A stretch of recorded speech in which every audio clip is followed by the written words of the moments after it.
Well, here's one for you. We got a 2010 Subaru Forester getting ready to do head gaskets, and the motor is missing today. Real bad. So we're going to pull this engine out and we'll try to let it warm up, see if whatever it is straightens up. But we'll find out. We'll get a breakdown on the motor. I'll record a couple more of actually taking it apart. And we'll be doing head gaskets. Came in for head gaskets, catalytic converter, and an axle that is bad. So we're going to see what we can do to this, see if we can get it running better, and go from there. Mainly heading for the head gasket. Didn't do this when it came in. Did have a little miss. It only done it whenever it idled. Like after you hit the gas and stopped, then it would actually miss a little bit after you let up. Okay, we'll get some more video on this here in just a few. Alright, best way to get the exhaust manifold bolts loose is to let your engine warm up for roughly about 5 minutes, just enough to get it warm. Might burn you a little bit, but it gets it warm, they all break loose. You get all them loose, and your motor mount bolts, which are kind of hard to see there, use a 6-point on those. Do not use a 12 or you'll strip them and have a heck of a time. Okay, now once you get both those, you get your exhaust. There's a bolt way back there, a hanger. You can't really see it because the sun's shining in, but there's a hanger you want to take loose for your exhaust, so that way it's easier to work with, raise it up and down. Okay, now right here is, I always take out these 2 bolts right here and replace the O-ring on this. If you want to reuse a thermostat and lease it overheated, you can reuse the thermostat, but if it overheated, you want to replace it, make sure you replace it with the right one, because I had a lot come in that overheat. Okay, now as your radiator, you ain't gonna be able to really see this, but you got 2 transmission lines. There is a metal cover that goes over this and bolts up to your radiator. You want to get that off. Okay, you got 2 transmission lines, then you have your your connectors for your fans, and also I meant to add your O2 sensors on your exhaust. You need to get those off, and there is a spot right there that clips 2 of them in there, and then unhook it from the top. Make sure you get those before you drop down your exhaust. Now I'm replacing the cat on this too, so I already took it off and it's laying over here. Oh, okay, getting too old for this. So we're going to take 2 O2 sensors out of this, and I unbolted it on those 3 bolts back there too to disconnect it, because we're putting that whole system on. Okay, now we're up here on the engine. You want to disconnect your top radiator hose. Then you're going to have 2 brackets, one there. Well, we got a bolt here, and you're going to have a bracket. They're actually right here, 2 of those. Get those out of there. I ain't done with this yet. We're still working on it. Get your alternator taken loose.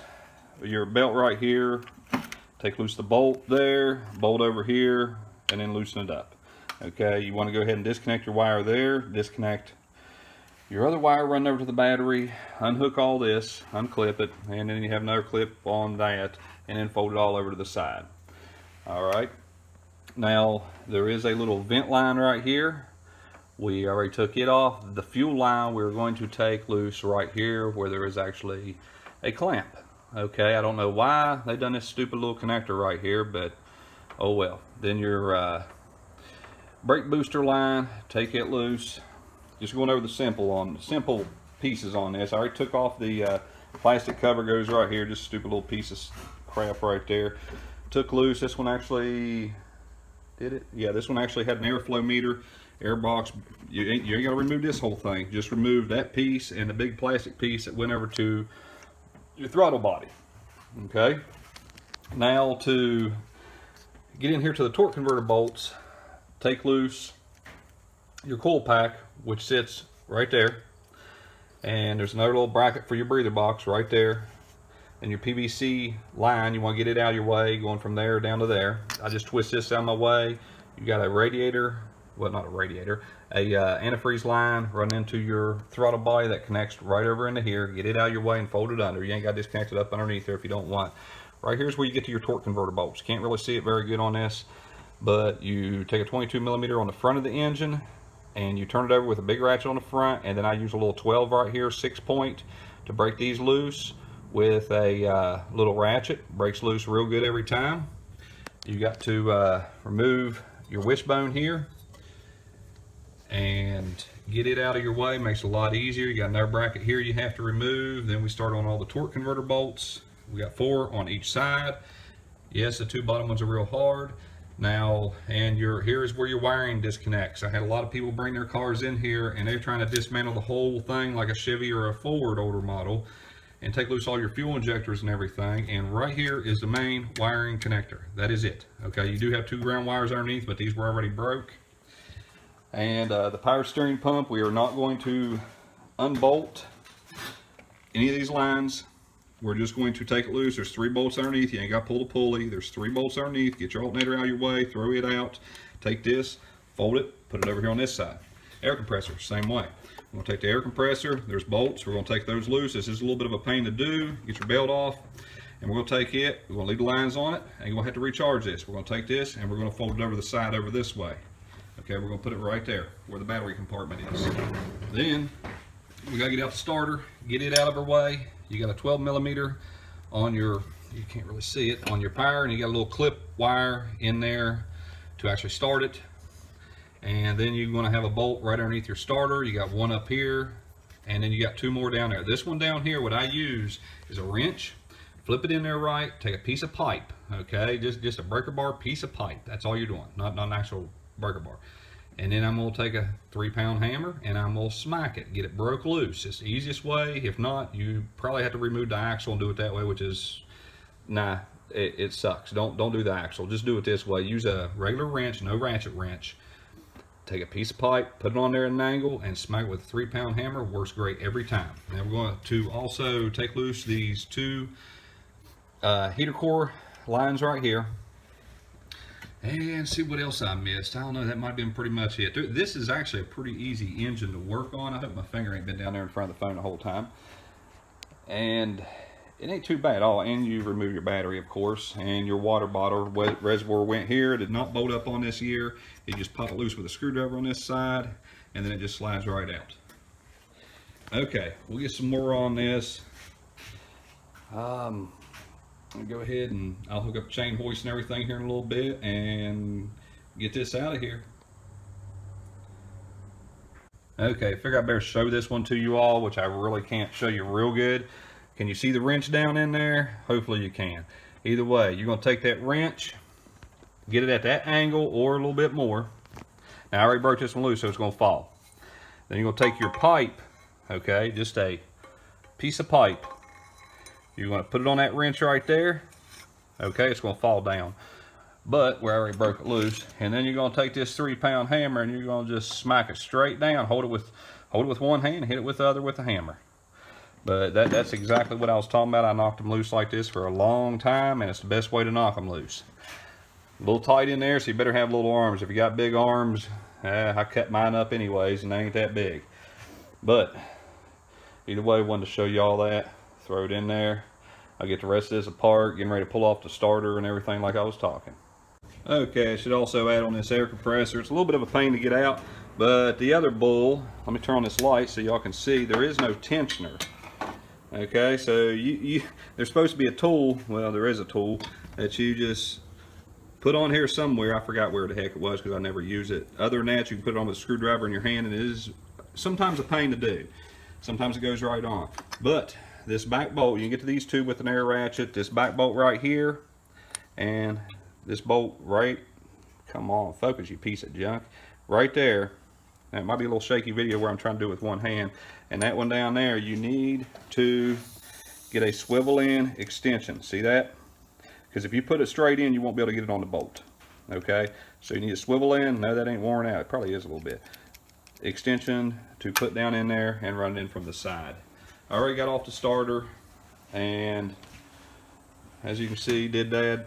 And I meant to mention that that 14 millimeter I put down in there a little bit ago and used that pipe on, I used it on the one underneath the starter, one more up, and then the other 2 I could get with the air ratchet, because there's one that holds the starter on. It's actually only 4 bell housing bolts, but one more extra one to hold the starter on this side.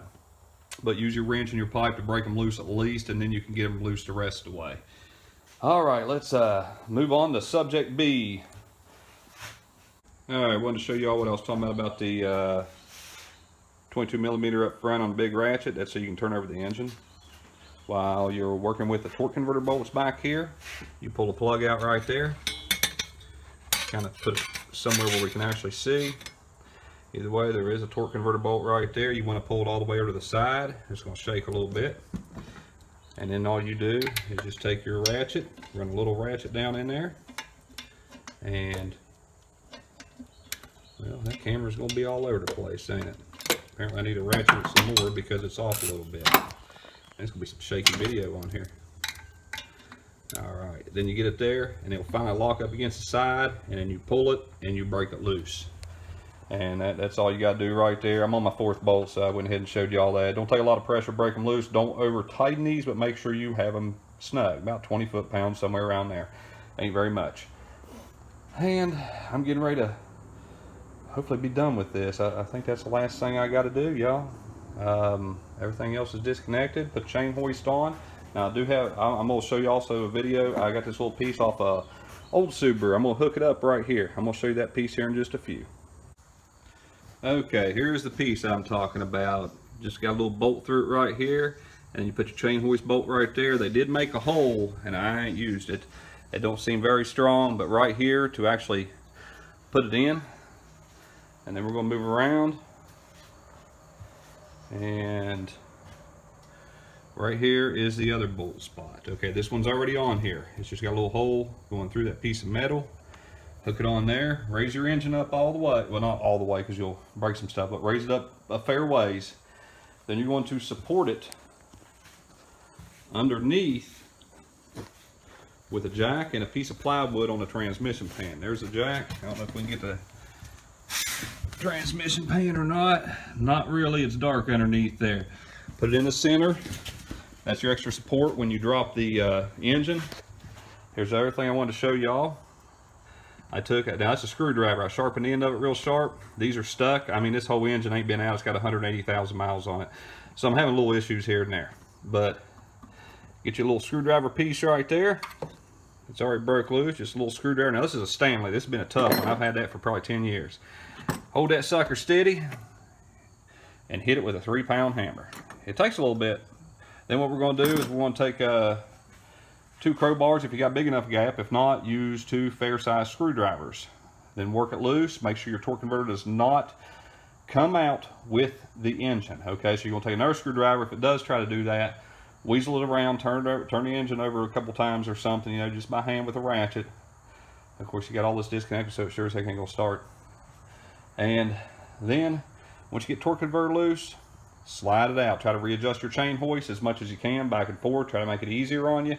There is 2 dowel pins that get stuck most of the time. This one actually broke free on me. I did have to hit the heck out of it with that. But you might break one on the transmission side, but it's all right, okay? It usually just cracks. It's all it does. Put it back in there. It ain't gonna hurt nothing. It's got 8 bell housing bolts, so I don't think you're gonna have the engine fly out of the car. It ain't got that much horsepower. Okay. Well, that is it on it today, y'all. I'm gonna pull this engine, put it on the engine stand, and I am quitting for the day. And this has been about I've been on this for about 2.5 hours. Used to be I could do it in about 1.5 hours. So 2.5 hours ain't too bad, as long as you know. And I put the power steering pump over there just to show y'all. I think I already showed you the air conditioner. It's folded over the side. Alternator, I'm leaving it on there, but I will take it off because we're doing head gaskets on this. They was leaking antifreeze, but there's so much oil underneath there, it really should have been the oil problem, but it did not overheat on this case. So I shouldn't have to mill down the heads, nothing like that. I can go check the valves while I have it out and see if there is any leakage or anything because of the mileage on it at 180,000.